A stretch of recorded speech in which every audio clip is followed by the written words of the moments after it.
Delhi high court में सोमवार को हुई लिकर पॉलिसी केस की हियरिंग में दिल्ली चीफ मिनिस्टर अरविंद केजरीवाल की सीबीआई बेल हियरिंग की चर्चा तो हमने अपनी एक वीडियो में कर ली है। आपने देखा कि कैसे वहां दिल्ली चीफ मिनिस्टर की काउंसिल ने बेंच से कहा कि केजरीवाल का अरेस्ट एक इंश्योरेंस अरेस्ट है और उनके अगेंस्ट बनाया गया ये केस प्योर हेयरसे है। सीनियर एडवोकेट अभिषेक मनु सिंघवी जो केजरीवाल की तरफ से पेश हुए थे, उन्होंने सीबीआई काउंसिल को ये भी इशारा किया कि पॉलिसी को दिल्ली एलजी ने भी साइन किया था। साथ ही उसमें 50 और ब्यूरोक्रेट्स थे जो इस पर फॉर्मुलेट कर रहे थे। तो अगर दिल्ली चीफ मिनिस्टर को अरेस्ट किया गया है और एक्यूज बनाया गया है तो उन्हें भी करना चाहिए। हालांकि सिंघवी के आर्गुमेंट्स को CBI special prosecutor DP Singh ने भी अपने स्ट्रॉन्ग सबमिशंस के साथ काउंटर किया और बेंच को बताया कि उनके पास केजरीवाल के अगेंस्ट न्यू एविडेंस है। साथ ही सीबीआई ने हाईकोर्ट को याद दिलाया कि वो बेल मैटर में फर्स्ट कोर्ट ऑफ हियरिंग नहीं है। इन शॉर्ट, इस इंटेंस हियरिंग के बाद दिल्ली हाईकोर्ट ने मैटर पर अपना ऑर्डर रिजर्व कर लिया। तो जहां एक तरफ Delhi chief minister liquor policy scam के चलते ईडी और सीबीआई दोनों ही मैटर में अपनी बेल की लड़ाई लड़ रहे हैं, वहीं दूसरी ओर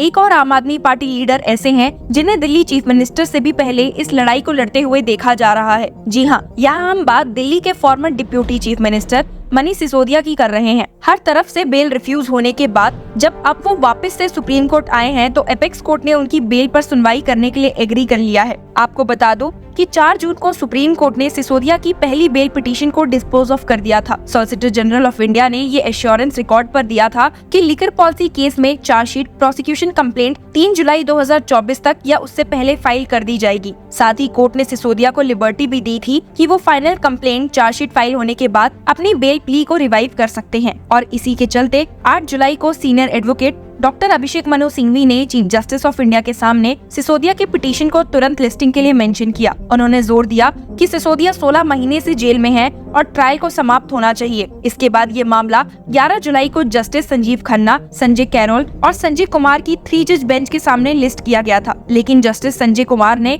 केस की सुनवाई से अपने आप को अलग कर लिया, जिसके चलते मामले को टाल दिया गया। सिसोदिया की पिटीशन 16 जुलाई को जब फिर से लिस्टिंग पर आई तो जस्टिस BR गवई, संजय कैरोल और KV विश्वनाथन की बेंच ने उन पर नोटिस जारी किया। एडवोकेट विवेक जैन सिसोदिया को रिप्रेजेंट करते हुए पेश हुए और उन्होंने कहा कि सिसोदिया 16 महीने से हिरासत में है और ट्रायल अब भी वही है जहां अक्टूबर 2023 में था, जब उन्हें ट्रायल आगे ना बढ़ने पर वापस आने की लिबर्टी दी गई थी। आपको बता दो कि सोमवार यानी कि 29 जुलाई को सुप्रीम कोर्ट ने दिल्ली के farmer deputy chief minister Manish Sisodia द्वारा दाखिल की गई बेल याचिकाओं पर फिर से सुनवाई की है। सोमवार को हुई छोटी सी सुनवाई के दौरान additional solicitor general SV Raju ने सुप्रीम कोर्ट में सिसोदिया द्वारा न्यू पिटीशंस की मेंटेनेबिलिटी पर एतराज किया है। उन्होंने ये सबमिट किया है कि सुप्रीम कोर्ट के 4 जून के ऑर्डर ने केवल सिसोदिया को ट्रायल कोर्ट में नई बेल एप्लीकेशंस फाइल करने की अनुमति दी थी, सुप्रीम कोर्ट में नहीं। लेकिन सीनियर एडवोकेट अभिषेक मनु सिंघवी जो सिसोदिया के लिए अपेयर हो रहे थे, उन्होंने ASG के सबमिशंस को वेरी अनफॉर्चुनेट टर्म किया।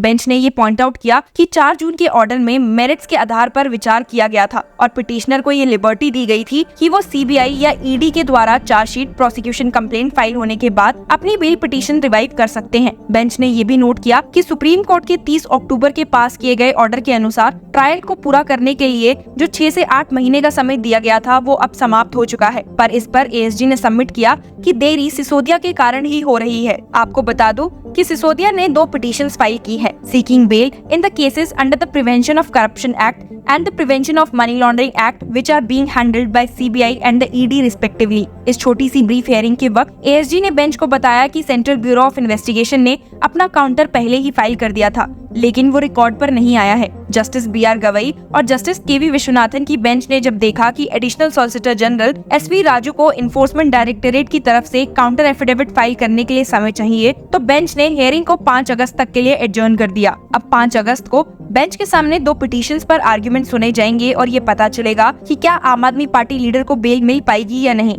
आपको याद दिला दूं कि सिसोदिया ने सुप्रीम कोर्ट में दिल्ली हाई कोर्ट के 21 मई के ऑर्डर को चैलेंज किया है, जिसमें उनकी दूसरी बेल पिटीशंस को खारिज कर दिया गया था। वो CBI और ED द्वारा प्रिवेंशन ऑफ करप्शन एक्ट और prevention of money laundering act के तहत फाइल किए गए केसेस में बेल मांग रहे हैं, जो मूल रूप से एलिस्ट लिकर पॉलिसी स्कैम से जुड़े हैं। उन्हें पहली बार सीबीआई और ईडी द्वारा 26 फरवरी और 9 मार्च को पिछले साल गिरफ्तार किया गया था। बेल देने से इनकार करते हुए दिल्ली हाईकोर्ट की सिंगल जज बेंच ने कहा था कि सिसोदिया का केस पावर का ग्रॉस अब्यूज है और ब्रेकिंग ऑफ ट्रस्ट को दर्शाता है। आगे उन्होंने कहा था कि इस मामले में कलेक्ट किए गए मटेरियल से पता चलता है कि सिसोदिया ने एक्साइज पॉलिसी बनाने के प्रोसेस को अपने गोल्स के अनुसार झूठी जनता की प्रतिक्रिया से बिगाड़ा है। जहां एक और आम आदमी पार्टी लीडर को 5 अगस्त तक का इंतजार करना है, वहीं इस केस में एक और एक्यूज्ड की कविता भी अब तक जेल में बंद है। सेंट्रल ब्यूरो ऑफ इन्वेस्टिगेशन ने अपनी सप्लीमेंट्री चार्जशीट अगेंस्ट भारत राष्ट्र समिति लीडर के कविता के खिलाफ फाइल कर दी है और कहा है कि वो मेन कॉन्स्पिरेटर्स में से एक थी behind the now scrap Delhi excise policy. Central probe agency के मुताबिक Kavita was involved in manipulation and tweaking of the liquor policy. Probe agency ने चार्जशीट में स्टेट किया है कि कविता सिर्फ collection of ill gotten money of ₹100 crore में ही इन्वॉल्व नहीं थी, बल्कि वो transferring the funds to Goa through hawala के काम में भी इन्वॉल्व थी। The CBI cited the statements of TDP MP